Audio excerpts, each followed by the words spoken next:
No matter what anybody says, this Starchild Skull may be the key in unlocking the mystery to the grave. Melanie Young is a medical professional who specializes in neonatal care, and she's one of the most qualified people to speak on human physiology. Oh, wow. Well, this is the normal one that was found. So this is not the Starchild? This is not the Starchild, but this is the skull that was found laying next to the Starchild on top of the ground. Nothing unusual yet. No. But this is what's unusual. My God.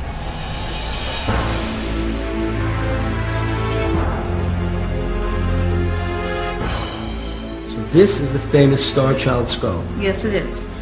Do you know how old this is? It's been carbon dated, 900 years old. Wow. This 900-year-old artifact was allegedly found in a cave in the Copper Canyon region of Mexico by a woman living in a small village. The normal skull was laying on top of the ground with the complete skeleton. And coming out of the ground was a deformed hand. And so she dug up the deformed hand and found a complete skeleton. Where is the skeleton now? So she picked up both skeletons and took them back to the village, and they had a rainstorm and everything got washed away. And the very next day, this is all she could find. How did you come into possession of the skull? Well, a friend who got it from a friend who was the original owner of it gave it to me due to my expertise in neonatal nursing and anatomy. When I saw it and told them that this is totally out of this world, they were like, take it, don't bring it back. This is obviously extremely bizarre. Is it possible this is some kind of deformity? I've never seen anything like it. How many deformities have you seen, have you witnessed as a nurse? I've seen every kind of deformity you can think of, and nothing looks like that. Some people who've looked at the Starchild Skull believe that it's a human skull of someone that suffered from hydrocephalia, which is a disease that affects some infants, which causes a misshapen skull. If it were a hydrocephalic, this would be bulged out, okay?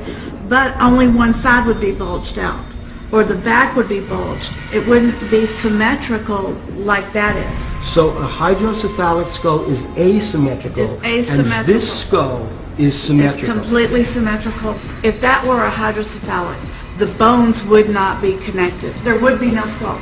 What other explanation do you have for this skull? I don't have one. I can't find one. Well, Lloyd Pye is our lead researcher, and he's done a lot of work with hominids. He has so much knowledge on different species and how the humans have evolved. He is the guy to talk to. We're here today with Lloyd Pye, who has worked as a military intelligence specialist. He has more than 30 years studying cryptozoology. He's the primary expert on the Starchild Skull, having researched it for more than a decade. Why all this interest in it? I believe that it stands a very good chance of being the smoking gun that everybody is looking for, the holy grail of the field of UFO alien research.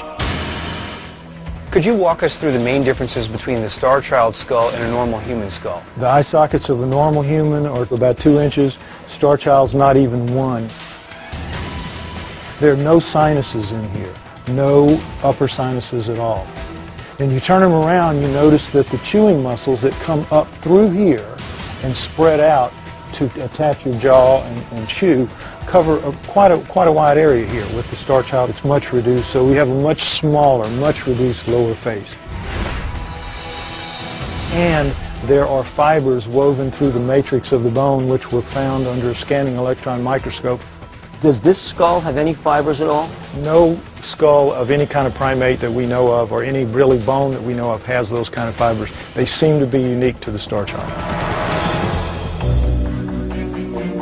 If you turn around and look on the inside and you feel in here, you feel that ridging of bone that will hold the cerebellum in place. With the Starchild, because it has such expanded brain pressing down that way at such a steep angle, we should have a spreading of the foramen magnum, but we don't. So we have a very different kind of brain in this skull, whatever it is.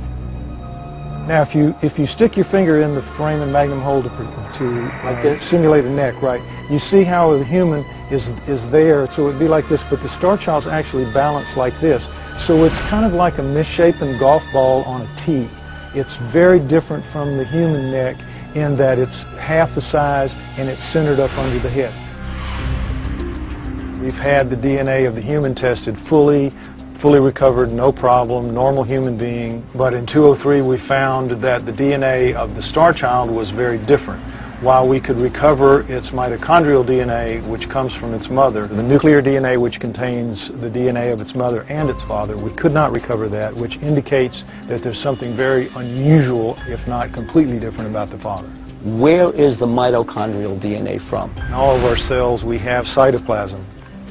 Floating inside the cytoplasm are little chips. Imagine them as raisins floating in a soup.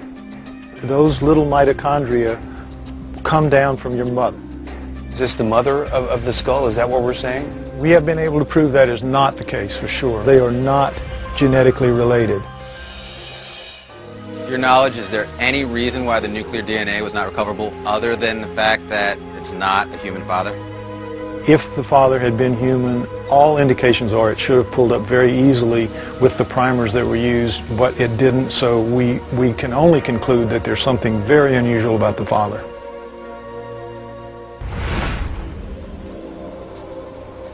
Guys, I think one of the problems to getting answers to this skull is that it's obviously incomplete. I mean, a large portion of it is missing. The entire maxilla and facial structure is gone. I'd like to know if you would mind if we took this to Los Angeles and have a specialist reconstruct this so that we could see what this person or creature looked like when it was alive. I would be as anxious to see what it would look like as you. Now these are reproductions, of course, and the reproductions were done by computer, so these are exact reproductions of the real skull. They are identical. We have a normal and an abnormal skull. We need to check the differences between the two by measuring the volume of the brain capacities. We know that a normal brain is 1,350 to 1,400 cubic centimeters. There's a scientific test to measure brain capacity, and that's simply to fill it up with birdseed. And that's what we're about to do. Pour some in here? Pour some in. Alright, that's enough for now.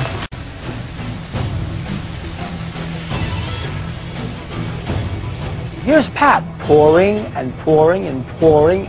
It's still going. This is the bottomless skull here. And he's not stopping. He's keeping on going. Okay, gents, empty your skulls.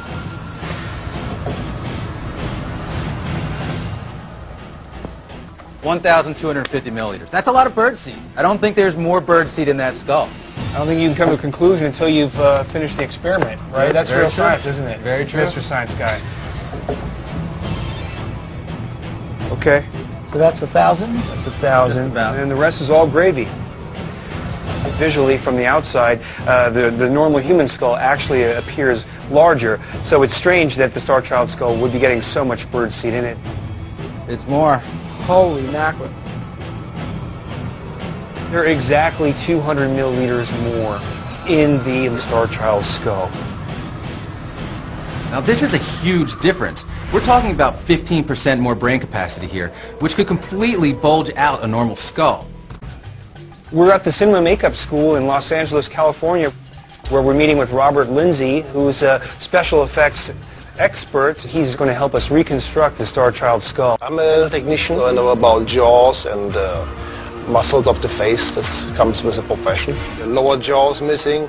The whole front piece is missing. I had to redo all that, reconstruct it. I be as closely as possible to what I think anatomically it would look like. And I add the muscles accordingly, no alien in mind. Sure, you can never be for sure because there are many different variations that are possible. What do you think about the skull that you're holding? It's weird. That's an understatement. Because it's very symmetrical. And you guys had the hypothesis that this disease... Hydroencephaly? Exactly. It's not symmetrical like this, and it looks not like an accident.